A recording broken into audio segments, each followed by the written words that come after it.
Hey guys, what's up? Welcome back to another episode Spads YouTube. My name is Spads. Today, magre-review tayo ulit ng Merrell Agility Peak 5 shoes. This time, test natin how it performs if you're gonna use it on a daily road running. So,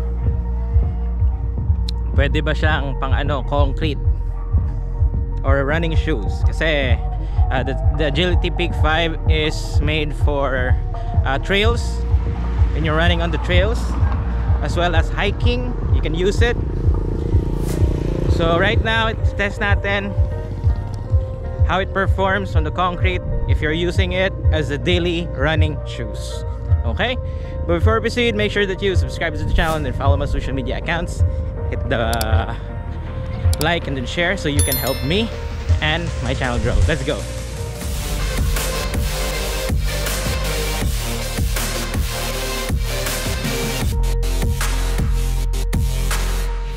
Okay, so this is the usual track that I'm using when I am jogging every sunset. Ayan, medyo hindi pa sunset. So hopefully mapapakita ko sa inyo kung ano kagaganda dito. So the length of this track is around 3.3 kilometers. Usually when I jog in this place, I spend about 30 minutes maximum running this circuit. So I think that's enough to test the shoes, if it's comfortable, if it's well balanced, and how does it feel when you're running on concrete.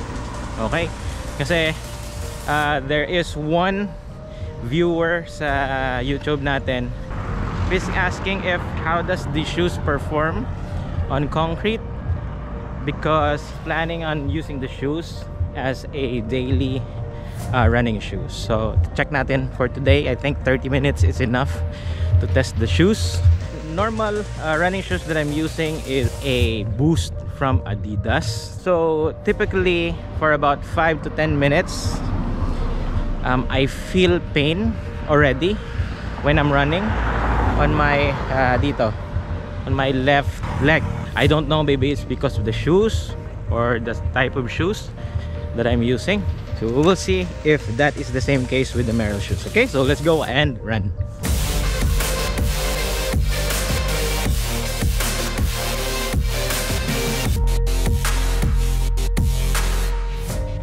Okay, so this is our first rest sa jogging natin.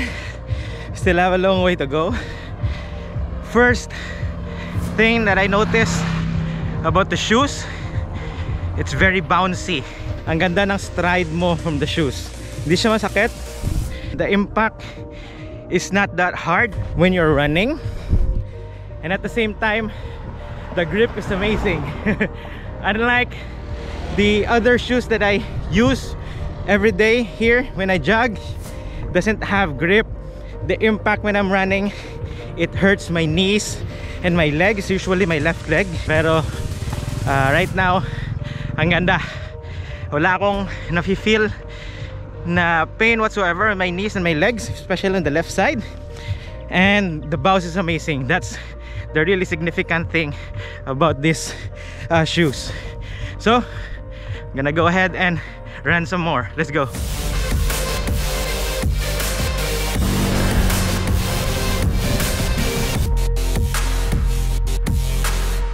Okay, second rest natin. We are halfway. One thing I noticed is that there is a slight burning sensation, meaning my friction sa shoes when I'm running. It's on the left side, pero I don't think that it's the shoes. Maybe because it's just the how I run. Pero the burning sensation or yung friction na namumuo sa sapatos ko, it's not that big of a deal because it's a small portion in my shoes. Andito lang siya. Dito lang siya sa area na to. Ayan. So it might be that I'm tightening the shoes too loosely. Okay?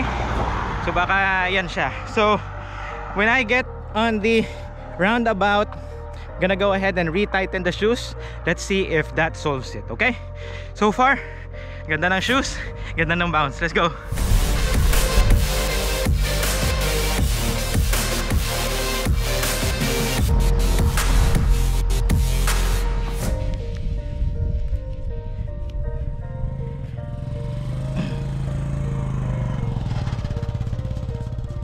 Okay, so far first half pala ng circuit natin. Okay yung performance ng shoes. We've tightened the shoelace so that we can eliminate the burning sensation or yung friction on the left side.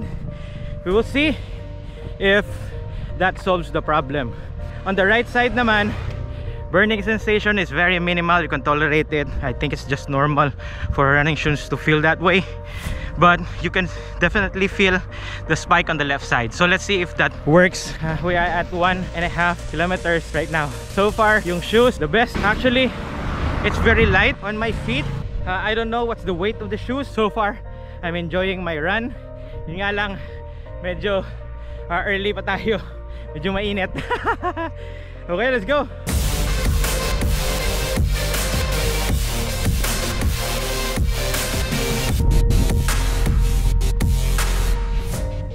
Okay, so good news.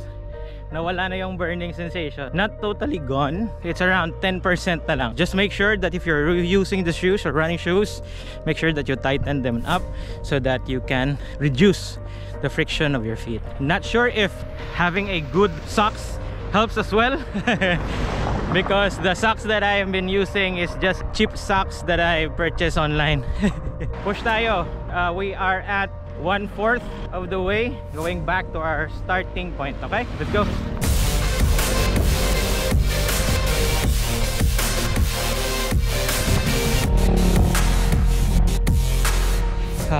My thoughts on the cushion or the comfort of the shoes. Ang ganda niya talaga, perfect. You can definitely use this as a normal or a daily running shoes. One, it's very bouncy. Two, the Vibram outsole is very grippy on concrete. Regarding the balance or yung tinatawag nilang ride and feel of the shoe, maganda yung balance niya. It balances when you're running, when you put a lot of weight on your right and your left, whatever. If you are a noob runner, maganda yung balance niya. Ang ganda. Yung feel naman, it feels very light. It's nimble and agile, and especially on the road or concrete, definitely maganda siya, magaan siya sa paa. It's very flickable. I don't know if that's the right term. It doesn't put strain or weight on your ankles or in your feet or in your foot, so it's very light. So ride and feel, definitely 100%. Comfort, definitely 100%. The things that I've noticed sa shoes na to that I didn't notice when I was using it on the trails or in hiking is that how bouncy it is when I'm using it. Siguro hindi ko lang na-feel when I'm using it on a trail kasi I have a lot of weight on my backpack, and at the same time I'm going up or climbing, so I didn't feel it. Now while I'm running, I can really feel bouncing. It really does help on eliminating the pain on my knees, because knees are really important. Hanggang ngayon, ang ganda talaga kasi I don't feel any pain on my knees, especially dito. Yan. Usually, dyan sa side na yan, that's the first thing that I feel pain. The Merrell Agility Peak 5, definitely a good normal daily running shoes or a daily casual shoes if you put it that way. For work, if you're going to school, if you're just, normally strolling on the city, it's definitely capable of handling those types of situations. Not really sure if it's a good thing for fashion kasi for me personally, I don't like the design, so that depends on you. Pero for its functionality, definitely the shoe does its job and does its purpose. Please leave a comment down below on what you think, on where should I test the shoes next time. Next test on the shoes is I'm gonna use it when we're going to a waterfall. Let's see how it performs on wet trails. river crossings, boulder crossings, okay, sa mga ganyan. So we will see what is the full capability of the Agility Peak 5 Merrell trail running shoes. Subscribe and follow my social media accounts. Hit the bell button so you'll get notified every time I upload a new video. Ayan, nag-sunset na. Ride safe, travel more. I will see you guys in the next episode. Bye!